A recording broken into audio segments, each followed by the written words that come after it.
Welcome back to That Entrepreneur Show. I'm your host, Vincent A. Lanci. And I am Lisa Diasparra. The 6th episode of Season 7 has already arrived, and we have an inspirational journey ahead. For today's episode, we have a rising singer-songwriter out of New York who has her eyes set on the city of Los Angeles. So, what can you expect from this platform? Each week, I interview a different entrepreneur from across the globe. I will continue to offer episodes in all industries to provide you with many different perspectives. You never know which motivational journey will inspire you most. Each guest will take you through their story and help you learn from their successes and lessons learned. For today's episode, the guest's stage name is Lisa. She was born and raised in Long Island, New York, and found singing to always be a part of her life. Growing up, she had extremely bad ADHD, but when it came to singing and writing, it was her escape from the places that she felt she lacked in. As she ventures off into creating for herself, she looks up to music legends like Barbra Streisand and Whitney Houston for inspiration and also to help develop her unique sound. When writing her songs, she aims to bring some humor into storytelling. After straying away from music for a few years, though, she describes coming back to the music world as one of the smartest, most healing moves she's ever made. So get ready for an inspiring journey and allow me to now introduce Lisa Diasparra. Lisa, thank you so much for coming on the show. Hi, thank you for having me. I'm really excited to talk about this. Would you mind please introducing yourself to our listeners and previewing your story without giving away too much of your entrepreneurial journey? Okay, well, my name is Lisa. I am a singer-songwriter. I write music and work on projects for myself and other artists. I've been singing and writing my whole life. It's brought me so much peace and happiness that I've been seeking for a long time. Early 20s and mid 20s aren't the easiest, and it's really hard to figure out where you belong and where you're placed, but this really brought it all together for me, music. So did you take singing lessons as a kid? I always sang. I actually found a letter not too long ago where my mom was like, it was like a happy birthday letter. She's like, you're 2 years old, you're singing around the house constantly, you're acting, you write your own music. And not write my own music at 2, but she just wrote this whole sweet thing. So I guess I've been doing it since then, but ever since I can remember, I've been singing since I was 6. I started performing at a pretty young age. I took a few lessons here and there, but it was all self-taught. Everything was really self-taught. Absolutely. I do see all the success you're already developing and the following on social media. So I think it's a great time now to get into the big 5. On each episode, my guest and I will go over these 5 questions to help you, the listeners, learn what it's really like to be an entrepreneur. Are you ready to go, Lisa? I am ready. Let's do this. Great. So you mentioned you strayed off from music for a little bit. When did you realize that you weren't happy with what you were doing or that you needed some kind of change to truly start your entrepreneurial journey? Please share your story with us. So my story is pretty long. So I realized I wasn't happy when I was constantly trying to find a career path. As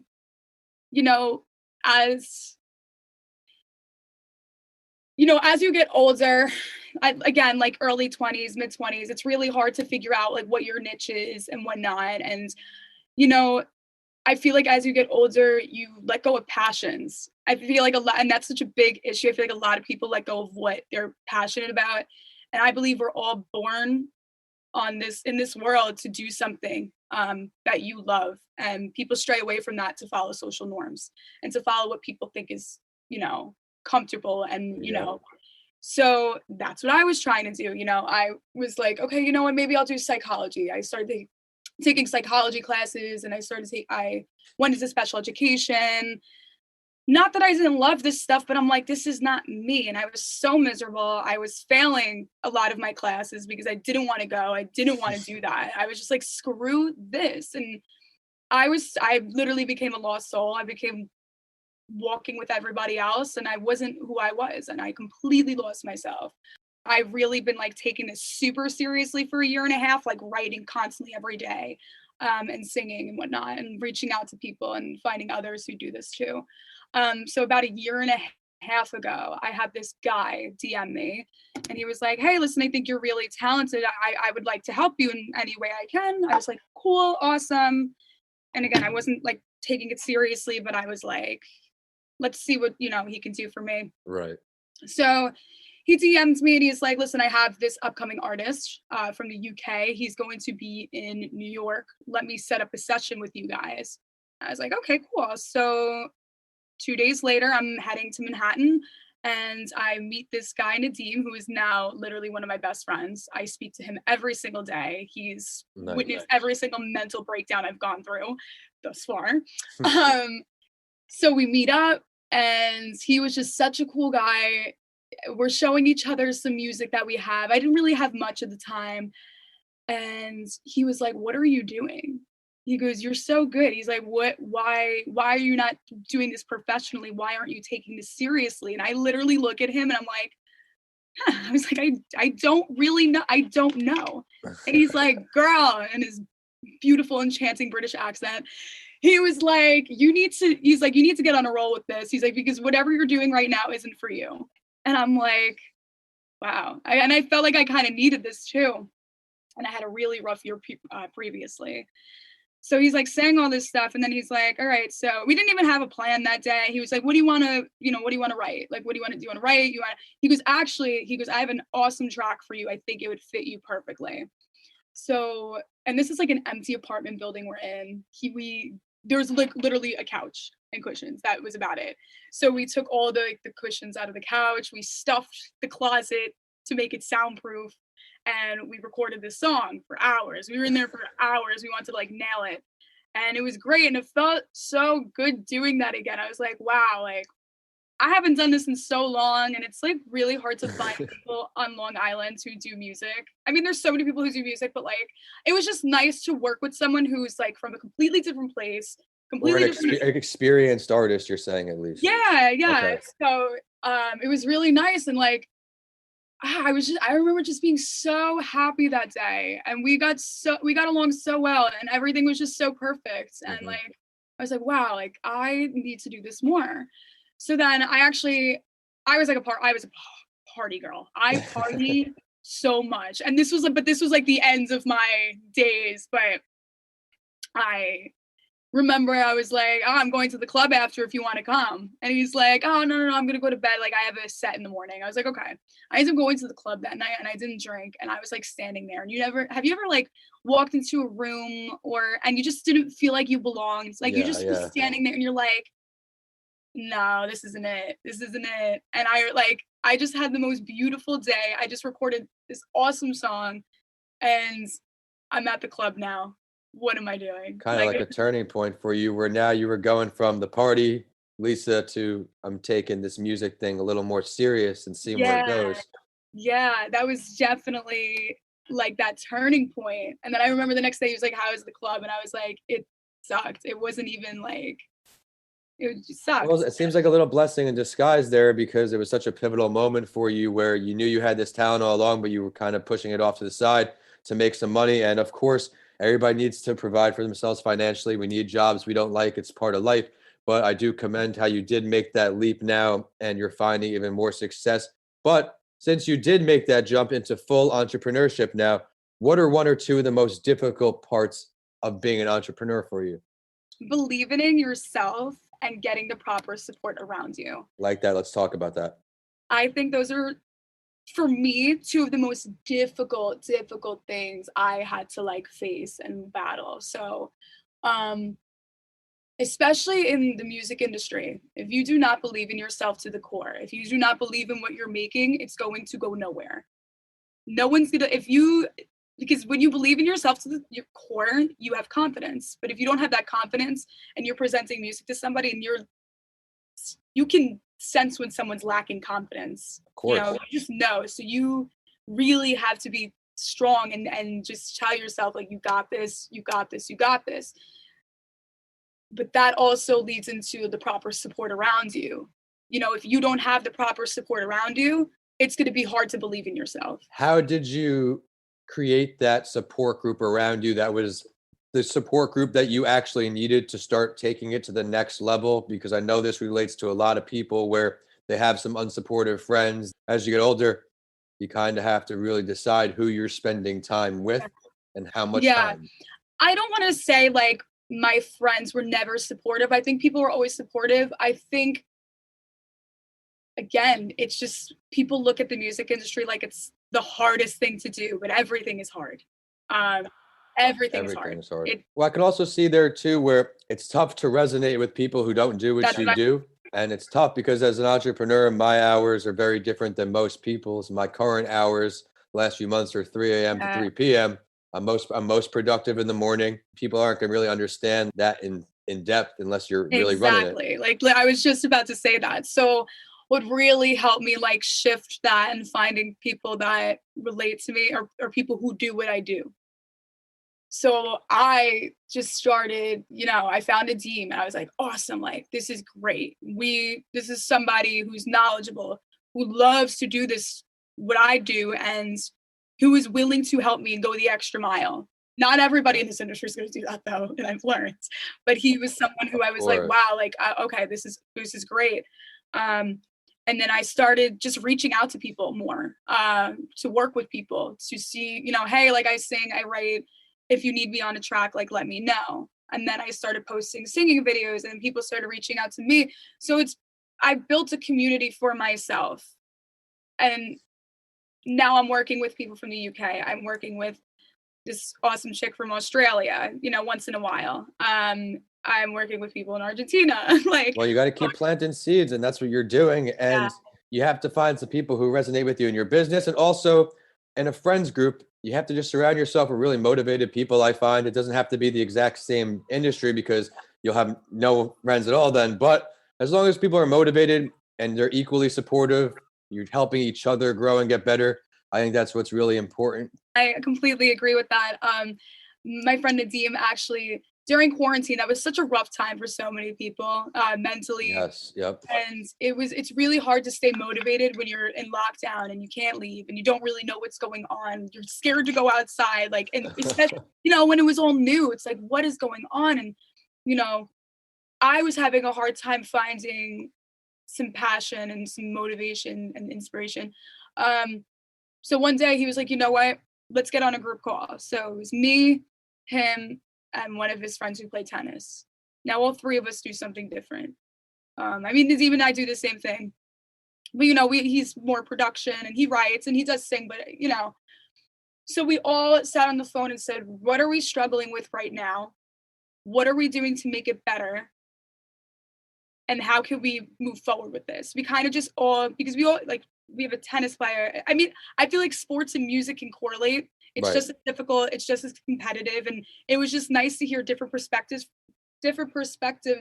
from different people. And it was really motivating. And even Absolutely. if people are doing something else, as long as they're motivated, driven, and understand that passion and drive, you know, you get what I'm saying. Absolutely. And it's just a lot of learning. You're surrounding yourself with the right people and learning different bits and pieces from each of them. But speaking of learning, there's a lot of lessons learned in life. What is one of your greatest failures or lessons learned? And what did it teach you? I think the biggest failure was trying to stray away from this to follow society and follow, you know, also what my parents wanted me to do. And, you know, and I'm sure I'm going to hit so many more failures than that. But right now, because I'm new, I just feel like that was one of my biggest failures. But I never look at a failure as a fail. To me, it was a win. Like you got to like turn it around. You know. So what did you take most from that situation? What I took most from that situation was just recognizing how miserable I was and how like I was just like I was like a zombie. Like I just walked. There was nothing I didn't feel. It was bad. It was really bad. I know that sounded like dark, but like it's truly how I felt. And I never want to feel that way again. I never want to wake up and say, oh, like I got to do this. Like You know, it's a lot of people's lives. That's why what you're saying is going to resonate with them a lot. But it is extremely scary and difficult to make that jump and go from guaranteed money in your pocket, direct deposit, whatever, to fighting for everything you got to get. Yeah, And it's a lifestyle for some, but it's not for everybody. And there's no wrong career in life. never. It's always everybody's different. And what works for some doesn't work for everyone. I was watching an interview the other day. I think it was Jay-Z. I don't know, but he said sometimes you got to go broke to feel rich and to get rich. And it's not even about being rich, but it's so true. Sometimes, honestly, to do the things you love, you got to start from scratch. And if it's going broke, you just got to do it and you'll figure it out and you'll climb up. And also, whoever says that you cannot make money in the music industry was the biggest liar. I truly feel it's like the richest person saying, oh, you won't be able to do this. You won't be able to become a millionaire. It's such a lie because you can. That's what it is. Commitment and just being persistence is everything. As long as you commit yourself and you're in the game long enough, eventually something's going to fold for you. But if you could choose to have a conversation here, Lisa, and learn from any entrepreneur, we're talking dead or alive, who would it be? Oh my God. I wrote down Jon Bellion. So he's one of my favorite artists in the whole entire world. He's actually from Long Island, which is where I'm from. And I've been following him for a long time. I am such a diehard fan. I've gone to like 3 of his concerts in like one summer. Like, I love him. Not only because he's, to me, a creative genius, like his music is just so different from anybody else's. And I don't think he cares to be number one on whatever. Because guess what? He's writing for other artists who are number one. But when it comes to his music, he just does his own thing. And he's so passionate. And I would love to sit in the room with him and just see his process. Like, he has YouTube videos of, you know, how he writes and how, like, he's such a genius. If you don't know who he is, I really do think you should look into him. But if I could sit in the room and just listen to what he has to say in his process, and I don't know, I would soak that in. He's the one person I would truly love to get to sit down and we'll talk with. Well, to delve a little deeper here, if you could pick a location for this meet, where is it going to be? Honestly, probably Long Island. Since we're both from Long Island, I wouldn't mind meeting here. I wouldn't mind meeting in his home studio. Like, that would be so cool. I'm in Jon Bellion's home studio in Long Island. Even though Long Island I'm so sick of, if he was like, hey, come over, I'd be like, sure, let's do this. Well, we'll have to tag him when the episode is released for sure. But let's look into the future here, Lisa. Where do you see yourself in all of your entrepreneurial endeavors in the future? We're going to do 1 year and 5 years, 1 year from today. What are you hoping for? I definitely want 5 or more songs released. I'm hoping that I'm just more connected. I do hope that I'm living in LA, in California. I'm working with a lot of people there. So if I can physically be there, I better be there by next year. If I listen to this in a year and I'm still in this studio that I've had since I was 16 years old, I'm really gonna just lose my mind. But I don't think I'll be here. And then in 5 years from now, I see myself at the Grammys, and I do see myself at award shows, and I see myself, I really hope it's me as an artist. It's going to be.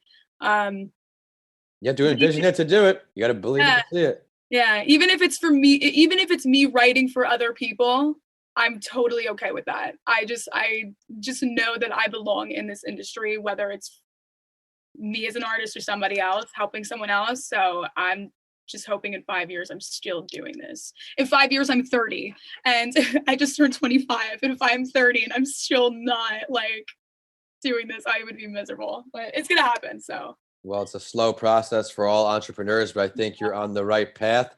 What's the first thing you're going to do when you move to LA? Oh my God, I'm making music. I'm the type of chick, like, I'll pack my bags and I'll go and I'll leave my bags there to do something more fun. I swear I'm not even gonna have furniture yet. And the first thing I'm gonna do is gonna be like, hey, like, let's go create something.